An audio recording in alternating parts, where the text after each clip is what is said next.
Good morning class. जय श्री श्याम।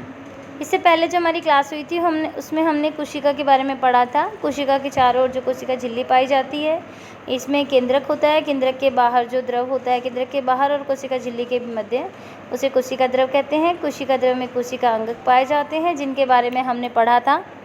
आज हम देखेंगे कोशिका विभाजन, और ये हमारा इस चैप्टर का लास्ट टॉपिक है। कोशिका विभाजन का मतलब होता है कि जो कोशिकाएं होती हैं वो विभाजित होती हैं और अपने समान नई कोशिकाएं बनाती हैं। जीवधारियों में वृद्धि हेतु नई कोशिकाएं बनती हैं, जिससे पुरानी मृत और क्षतिग्रस्त कोशिकाओं का प्रतिस्थापन और प्रजनन हेतु युग्मक बनते हैं। नई कोशिकाओं के बनने की जो प्रक्रिया है, इसको कोशिका विभाजन कहते हैं। सूत्री विभाजन और अर्धसूत्री विभाजन नामक दो प्रमुख प्रकार की कोशिका विभाजन की प्रक्रिया है। अब आप आपको यहाँ पे इन दोनों के बारे में बताती हूँ कि जो कोशिका विभाजन होता है वो दो प्रकार का होता है। एक तो होता है सूत्री विभाजन और एक होता है अर्धसूत्री विभाजन। सूत्री विभाजन में क्या होता है कि जो कोशिका होती है वो अपने समान नई कोशिकाएं बनाती है, और कोशिका एक से दो कोशिका बनती हैं, और बनने वाली जो नई कोशिकाएं हैं उनमें गुणसूत्रों की संख्या मूल कोशिका के समान होती है। जबकि अर्धसूत्री विभाजन में क्या होता है, एक कोशिका से चार कोशिका बनती हैं और बनने वाली नई कोशिकाओं में गुणसूत्रों की संख्या आधी होती है, इसीलिए इसे अर्धसूत्री विभाजन कहते हैं। जनन कोशिकाओं में अर्धसूत्री विभाजन पाया जाता है। इसके अलावा बाकी सभी कोशिकाओं में सूत्री विभाजन होता है। कोशिका विभाजन की प्रक्रिया जिसमें अधिकतर कोशिकाएं वृद्धि हेतु विभाजित होती हैं, उसे सूत्री विभाजन कहते हैं। यानी जनन कोशिकाओं को छोड़कर बाकी सभी कोशिकाओं में जो है वो सूत्री विभाजन होता है, यानी नई कोशिकाएं बनती हैं, उनमें गुणसूत्रों की संख्या समान होती है। जबकि जनन कोशिकाओं में अर्धसूत्री विभाजन होता है, बनने वाली नई कोशिकाओं में गुणसूत्रों की संख्या क्या होती है, आधी होती है। अब देखिए यहाँ पे समसूत्री विभाजन दे रखा है। यहाँ पे ये एक मेन मात्र कोशिका है जिसमें गुणसूत्र आपको दिख रहे हैं। उसके बाद फिर एक कोशिका से दो कोशिकाएं बन रही है, उनमें भी गुणसूत्रों की संख्या समान है। इस प्रक्रिया में प्रत्येक कोशिका, जिसमें मात्र कोशिका भी कहते हैं, विभाजित होकर दो समरूप संतति कोशिकाएं बनाती है। समसूत्री विभाजन में क्या होता है कि जो मूल कोशिका होती है उसी की समान दो नई कोशिकाएं बनती है, जिसमें गुणसूत्रों की संख्या समान होती है। संतति कोशिकाओं में गुणसूत्रों की संख्या मात्र कोशिका की समान होती है। यह जीवों में वृद्धि और उत्तकों के मरम्मत में सहायता करती है। जंतु और पौधों की प्रजनन अंगों अथवा उत्तकों की विशेष कोशिकाएं विभाजित होकर युग्मक बनाती हैं, जो कि निषेचन के पश्चात संतति निर्माण का कार्य करती हैं। यह एक अलग प्रकार का विभाजन है जिसे अर्धसूत्रण कहते हैं, यानी बनने वाली नई कोशिकाओं में गुणसूत्रों की संख्या आधी हो जाती है। इसमें क्रम से दो विभाजन होते हैं। जब कोशिका अर्धसूत्रण द्वारा विभाजित होती है तो इसमें दो की जगह चार नई कोशिकाएं बनती हैं।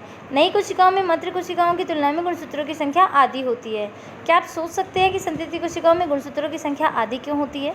देखो, जो जनन कोशिकाएं होती हैं उनमें गुणसूत्रों की संख्या आधी इसीलिए होती है कि अगर हम किसी भी प्रजाति की बात करें, जैसे कि हम मानव की ही बात करते हैं, तो मानव में गुणसूत्रों की संख्या समान होती है। 46 गुणसूत्र पाए जाते हैं और जोड़े के रूप में 23। अगर ये गुणसूत्रों की संख्या आधी नहीं हो तो हर पीढ़ी में, यानी हर जनरेशन में गुणसूत्रों की संख्या डबल होती जाएगी। ऐसा संभव नहीं है। इसीलिए जो जनन कोशिकाएं होती हैं उनमें जो है अर्धसूत्री विभाजन होता है, जिसमें गुणसूत्रों की संख्या आधी रहती है। जिसमें नर और मादा, यानी जनक जो माता पिता होते हैं, उनकी दोनों की जो जनन कोशिकाएं हैं उनके आधे आधे गुणसूत्र मिलकर एक पूरा पेयर बनाते हैं। तो ये आपका जो चैप्टर 5 है ये कंप्लीट हो चुका है। आज इसके जो क्वेश्चन 1 to 5 है वो आपको होमवर्क में करने हैं। क्वेश्चन फर्स्ट है, पादप कोशिका और जंतु कोशिका में तुलना करो, यानी आपको पादप कोशिका और जंतु कोशिका में अंतर लिखना है। क्वेश्चन नंबर सेकंड जो आपका है, प्रोकैरियोटिक कोशिकाएं और यूकैरियोटिक कोशिकाएं जो है वो किस प्रकार भिन्न है। इसके लिए मैंने आपको पहले जो वीडियो था उसमें मैंने आपको एक टेबल बनवाई थी, तो आपको उन दोनों में अंतर लिखना है। क्वेश्चन नंबर 3 आपका है, यदि प्लेज्मा झिल्ली फट जाए या टूट जाए तो क्या होगा। प्लेज्मा झिल्ली का काम होता है कि कोशिका के सभी संघटकों को बांधे रखती है, और अगर प्लेज्मा झिल्ली ही टूट जाए, फट जाए, तो कोशिका का जो संघटक है वो चारों तरफ बिखर जाएगा। कोशिका का कोई निश्चित आकार नहीं रहेगा। अगला है, यदि गोल्जी उपकरण न हो तो कोशिका के जीवन में क्या होगा। गोल्जी उपकरण के जो कार्य हैं वो कार्य बंद हो जाएंगे। गोल्जी उपकरण लाइसोसोम को बनाता है, और अगर लाइसोसोम नहीं बनेगा तो कोशिका में अपशिष्ट की जो मात्रा है वो बहुत ज़्यादा हो जाएगी, उसका निपटान नहीं होगा। लास्ट क्वेश्चन नंबर 5, कोशिका का कौन सा अंग बिजली घर है और क्यों। आपको मैंने माइटोकॉन्ड्रिया के बारे में बताया था। माइटोकॉन्ड्रिया को कोशिका का शक्ति घर, बिजली घर, पावर हाउस के नाम से इसको जाना जाता है। और क्यों? क्योंकि ये एटीपी के रूप में ऊर्जा को इकट्ठा करके रखता है और आवश्यकता पड़ने पर कोशिका को उपलब्ध कराता है। इसीलिए इसे कोशिका का बिजली घर कहा जाता है। किसे? माइटोकॉन्ड्रिया को। तो ये आपके क्वेश्चन है, वो 5 क्वेश्चन है जो कि आपको होमवर्क में करने हैं।